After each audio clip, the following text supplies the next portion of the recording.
amin'ny alalan'ilay fandaharan'asa atsotsika hoe forma prod vatsian'ny fidavola dia misy ny famatsimbola izay mitentina $9 omenina ny fanjakana malagasy anampiana ao anatin'ny fanatanterahana ny ady amin'ny tapany faharoa amin'ny famonoana ny andiam-balala ny andindiny vaovao.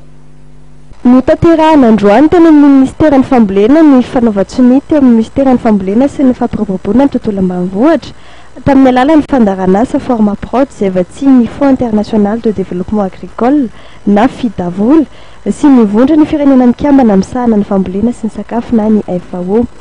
Ity fanaovan-tsiny ity moa dia mikasika ny famatsimbola mitentina $9 izay entina anampiana amin'ny fanatanterahana ny tapany faharoa amin'ny ady amin'ny andiam-balala izay mbola andalam-panatanterahana amin'izao fotoan'izao. Raha ny fanazavana dia voatera-tsahatra ny fampiasana ny angidim-by manomboka amin'ny faran'ny volana febroary raha toa ka tsy misy miteti-bola entina anatsitsemana ny tsy fahampiana izay mitentina eo amin'ny $7 eo ilaina amin'ny fanatanterahana ity tapany faharoa amin'ny hetsika amin'ny andiam-balala ity.